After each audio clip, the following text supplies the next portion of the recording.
Let's go! Spring game preview. Oh, it's only just a few hours away, so let's not go too deep into the spring game. Of course, we're going to have a live stream after the game, our normal live stream schedule. Of course, Tuesdays and Saturdays at 7 Central, but I want to say thank you. We hit 4,000 subscribers. You guys know who you are. Those that have been with me from day one or those that just subscribed last week. I really appreciate you supporting not only this content, but this crazy move. I finally got a chair. Yesterday's video on Jake Johnson was so painful because I had to sit on the floor behind some brown boxes. Anyway, what we're going to do is at the end of the video, we're going to have a little fun trivia game involving the number 4. And you guys have enjoyed the trivia stuff that we've done on other live streams. So let's first start with a very quick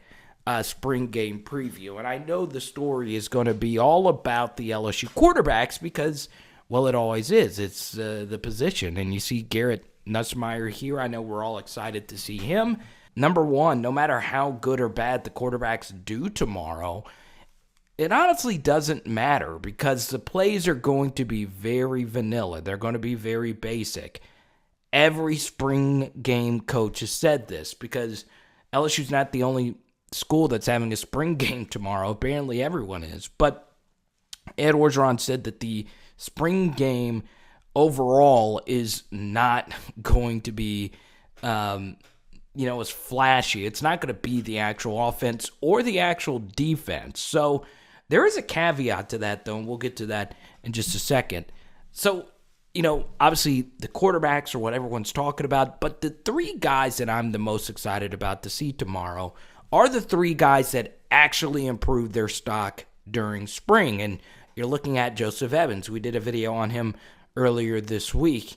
And look, the real story has been Mason Smith, the 5-star true freshman, but we kind of expected that. So the guys that you really need to look out for in the spring are the guys that really were the guys that put their names on the map in spring football, including this guy, the great Devonta Lee. Okay, we hear so much about how, and the viewers, you guys have brought this up to me quite a few times about how legendary of a player Devonta Lee was in high school.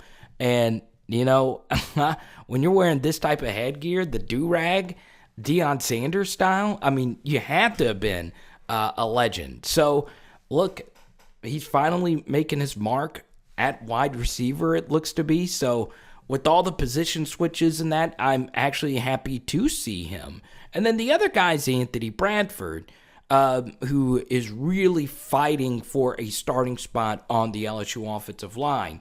So those 3 names, Devonta Lee, Anthony Bradford, and Joseph Evans, are the guys that Coach Orgeron won't quit raving about how great they've been in the spring. So particularly Evans and Bradford. So we'll see how they actually perform.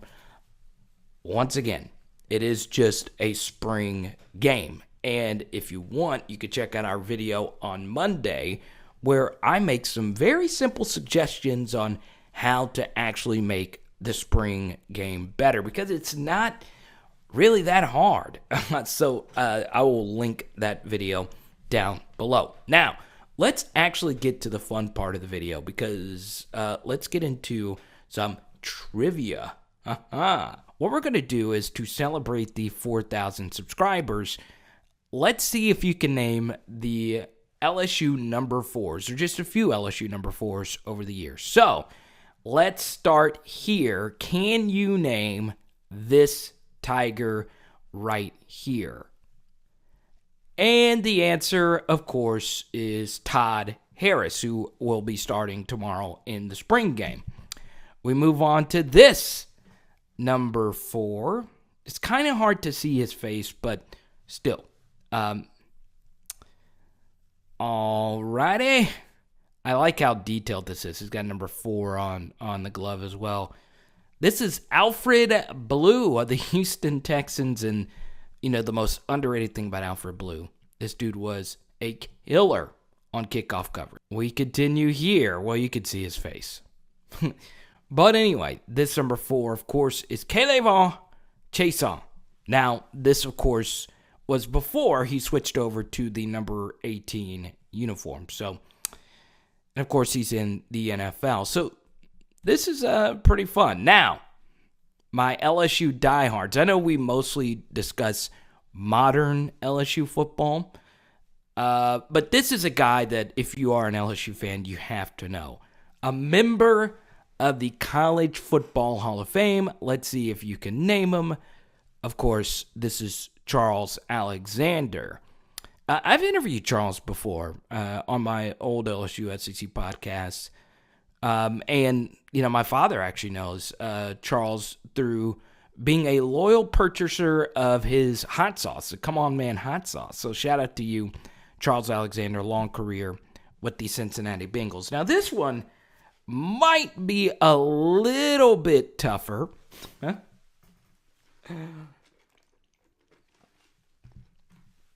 And, of course, this is GEAUX Eugene.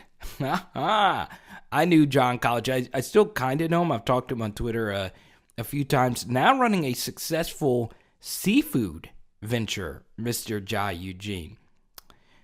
All right. One of my favorite LSU players is this guy right here. I wrote about him all the time when I was in college. Let's see if you can get it. And that is Quan Alexander. I think I got to find his rookie card. I have his rookie auto card. That's how big of a Quan Alexander fan I am. And it's kind of sad. The weird thing about Quan Alexander was, so he went to play for the Tampa Bay Buccaneers, right? And then he was also with the 49ers. So the 49ers moved off of him, and, he went to the Saints. So it's weird he started his career with Tampa Bay, and he was really good. He's had a really good professional career. And then the Saints, who are oftentimes accused of not wanting LSU players, even though they've had Will Clapp now for a few years, and Devery Henderson before that, and whoever else.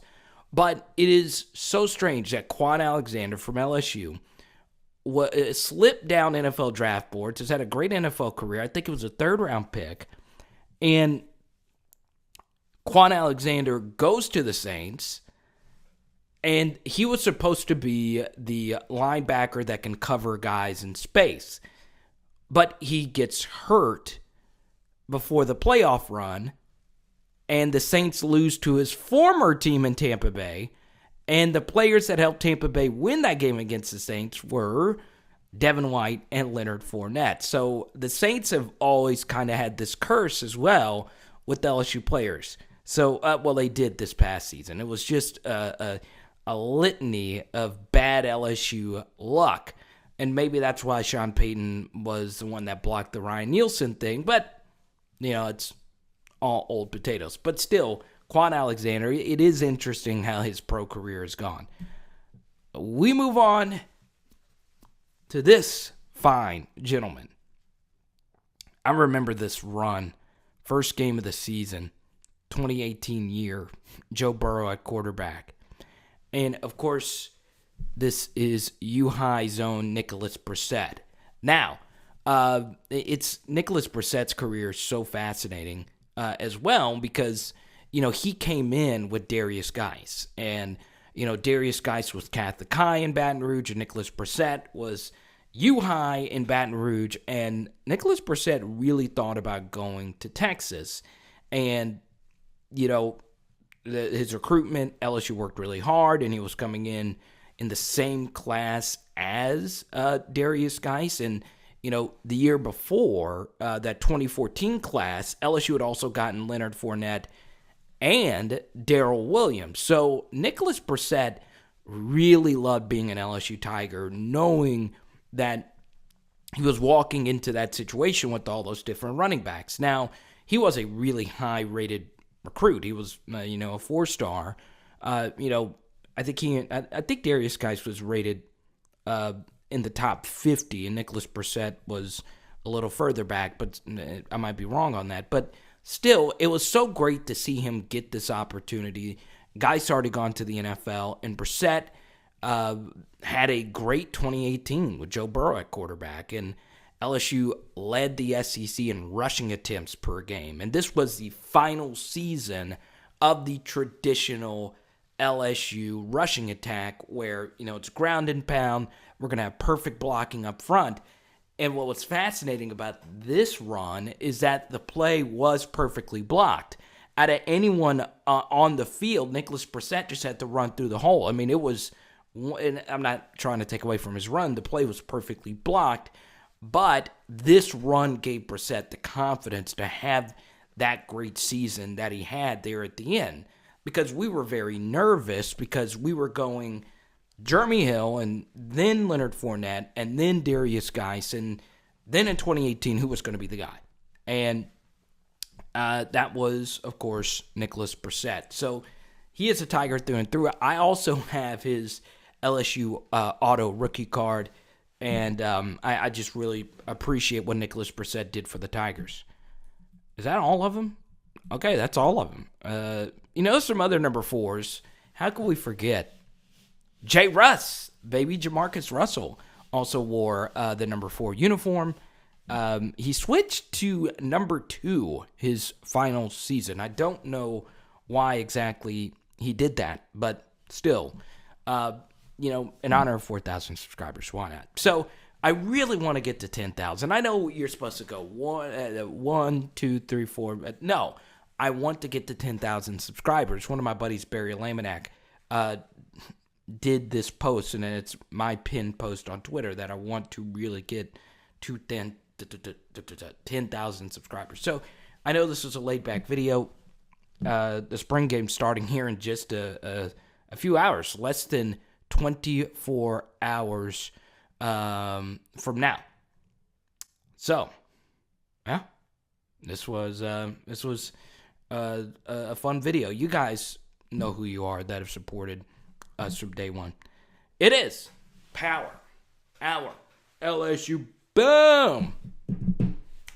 Chicken wings tonight. I know it sounds weird and looks weird. I finally got a table and a chair, but the move has been going great. Thanks for those that asked. I appreciate that.